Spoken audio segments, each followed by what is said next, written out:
South Canara physiotherapy teachers association ವತಿಯಿಂದ March 25 ಮತ್ತು 26ರಂದು ನಗರದ ಟಿಎಂಎಪೈ ಇಂಟರ್ನ್ಯಾಷನಲ್ ಕನ್ವೆನ್ಷನ್ ಸೆಂಟರ್ನಲ್ಲಿ ಮಂಗಳೂರು ಫಿಸಿಯೋಕಾನ್ 2022 ಅಂತಾರಾಷ್ಟ್ರೀಯ ಸಮ್ಮೇಳನ ಏರ್ಪಡಿಸಲಾಗಿದೆ ಎಂದು ಸಮ್ಮೇಳನದ ಸಂಘಟನಾ ಅಧ್ಯಕ್ಷ ಯುಟಿ ಇಫ್ತಿಕರ್ ಆಲಿ ತಿಳಿಸಿದ್ದಾರೆ.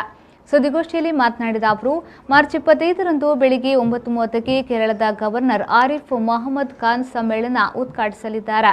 ರಾಜ್ಯ ಆರೋಗ್ಯ ಸಚಿವ ಡಾಕ್ಟರ್ ಸುಧಾಕರ್ ಅಧ್ಯಕ್ಷತೆ ವಹಿಸಲಿದ್ದಾರೆ. ರಾಜೀವ್ ಗಾಂಧಿ ಆರೋಗ್ಯ ವಿಜ್ಞಾನ ವಿಶ್ವವಿದ್ಯಾಲಯದ ಕುಲಪತಿ ಡಾಕ್ಟರ್ ಎಂಕೆ ರಮೇಶ್ ದಿಕ್ಸೂಚಿ ಭಾಷಣವನ್ನ ಮಾಡಲಿದ್ದಾರೆ.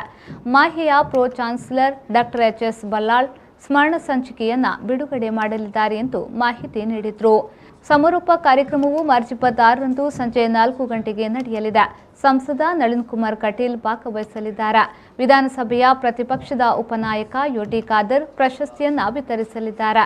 ರಾಜೀವ್ ಗಾಂಧಿ ಆರೋಗ್ಯ ವಿಜ್ಞಾನ ವಿಶ್ವವಿದ್ಯಾಲಯದ registrar doctor N Ramakrishna Reddy ಸಮಾರೋಪ ಭಾಷಣವನ್ನ ಮಾಡಲಿದ್ದಾರೆ. ಸಂಜೆ 6ರಿಂದ ನಡೆಯುವ ಸಾಂಸ್ಕೃತಿಕ ಉತ್ಸವವನ್ನು ಬಾಲಿವುಡ್ ನಟ ಸುನಿಲ್ ಶೆಟ್ಟಿ ಉದ್ಘಾಟಿಸಲಿದ್ದಾರೆ ಎಂದು ಹೇಳಿದರು. And because of COVID, of 25 years of Rajiv Gandhi Fellowship, we couldn't do the conferences in Mangalore. So we have taken TMFI Hall as one of the major conferences, major venue for 2 days. And Arif Mohammad Khan, the Governor of Kerala, the Chancellor of the University of Kerala University, will inaugurate the conference. And our Medical Education Health Minister, Dr. Sudhakar, will preside over the conference. And our keynote speaker, the Vice Chancellor of Rajiv Gandhi University and the NMC Chairman of PG Studies of India, Dr. MK Ramesh will do the keynote address.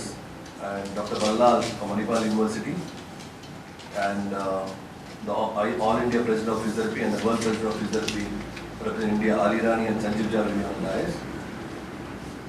So I would like Dr. Ajay, the Registrar of the Srinivas University, to talk about international speakers and the national speakers, who was the first time coming to Mangalore with the 30. ಈ ಸಂದರ್ಭದಲ್ಲಿ ಸುದ್ದಿಗೋಷ್ಠಿಯಲ್ಲಿ doctor Ajay Kumar ಮತ್ತಿತರರು ಉಪಸ್ಥಿತರಿದ್ದರು.